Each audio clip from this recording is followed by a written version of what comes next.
If you're between 3 and 30 years old, you definitely know who SpongeBob is, and have probably had a good laugh with that quirky and hilarious show. Yeah! Oh, better luck next time, buddy! But did you notice all the small, hidden, and sometimes creepy background details in the life of the Krusty Krab fry cook? For instance, many people have no idea, but SpongeBob is much older than he looks. Behind that funny voice, bright blue eyes, and an innocence that borders on foolishness, there are several decades of existence. This is made clear in the episode where we finally see the protagonist of the show get his driver's license. Even though it appeared briefly, we notice that it shows SpongeBob's birth date, July 14th, 1986, which means that in 2026, SpongeBob will be turning a whopping 40 years old. That's quite a lot of time, don't you agree? Also, we can see that he was born 10 days after the US Independence Day, which happens every year on July 4th. And that's not all. Notice that you can even see when SpongeBob's license would expire, December 14th, 2003, which, besides meaning that it expired over 20 years ago, shows an interesting pattern in the dates. They fall 10 days apart from significant holidays. In this case, SpongeBob's license would have expired 10 days before Christmas Eve. Seriously, when I noticed this, my mind almost exploded. Today we're going to show you 15 details and Easter eggs you've never noticed in SpongeBob, so get ready for an explosion of Easter eggs right on your screen. Continuing with our list of details, did you know that in the early days of the show, SpongeBob didn't have one, but 2 pets? Of course, the most famous of them is undoubtedly the beloved Gary. However, if we go back to the distant year of 1999, we'll reach the very first episode of SpongeBob. And right at the beginning, when we see the protagonist's room, we notice that Gary is there, but there's also a cage with an oyster inside, kind of like how humans lock up poor birds. The detail is that we don't remember seeing this second pet of SpongeBob's in other episodes. If you've seen it, let us know in the comments which episode this happened in. We'd really like to know if the little oyster is still alive and well. After all, it's been over 20 years since we last saw that little oyster in the cage, at least from our point of view.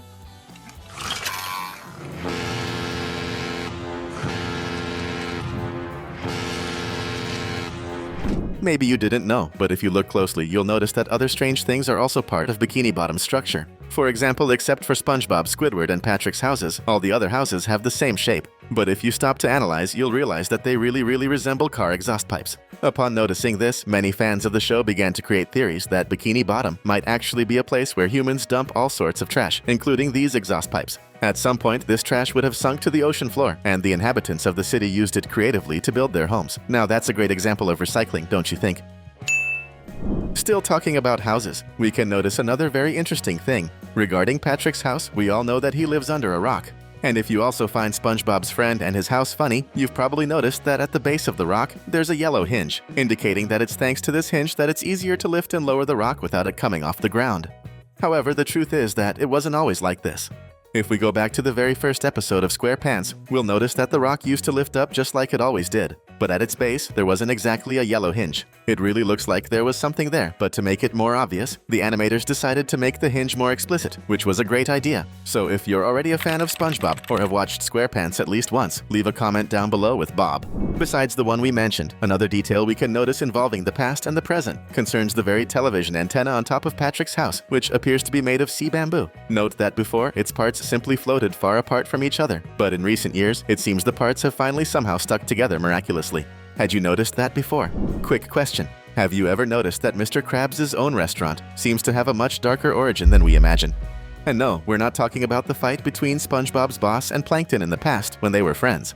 Actually, we're talking about what it really is. If you, like us, are not an expert in fishing, you've probably never seen a crab trap, but after we saw one, it's almost impossible not to notice that it's exactly identical to the Krusty Krab. In other words, it's obvious that SpongeBob's boss at some point took a crab trap and used it as a base to create a trap for, customers. I don't know about you, but that sounds pretty shady to us. Now we're cooking!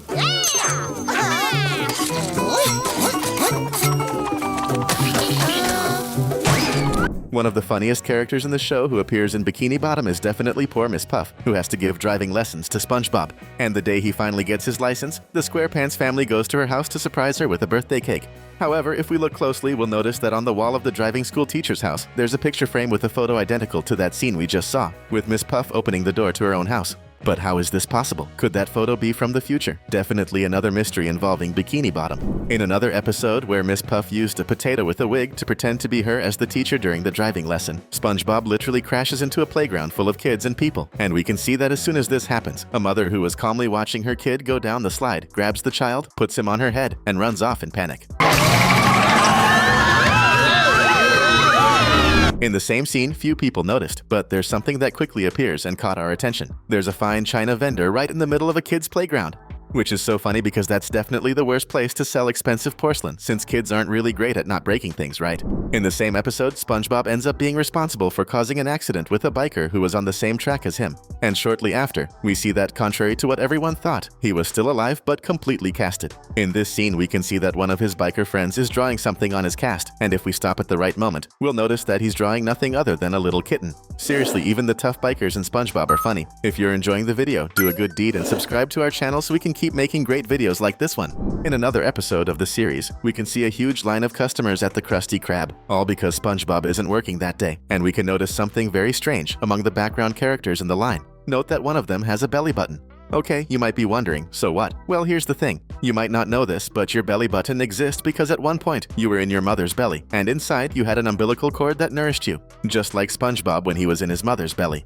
When we're born, the cord is cut, and the scar left becomes the belly button that all humans have. But he's a fish, and fish are born from eggs, so how does he have a belly button? That's impossible. All right, group meeting, everybody out! Okay, now let's talk about a reference to another very famous show that happens in one of SpongeBob's episodes. We find out that Sandy has not one, but 3 adorable nieces. And as we know very well, Sandy is a squirrel, just like her nieces. And we can notice that the colors of the characters are red, yellow, and green. However, long before this episode, back in the 80s, 3 other baby squirrels used different colors and were adorable. Of course, we're talking about Alvin and the Chipmunks, who later became very successful movies. A nice homage from SpongeBob. After all, who doesn't love cute squirrels, right?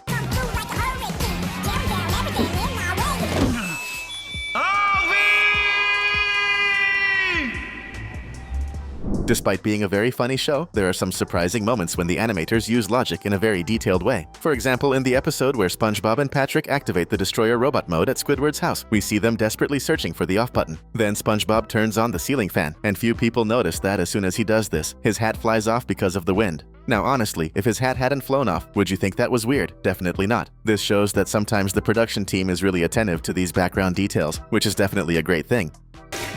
No. That's not it either.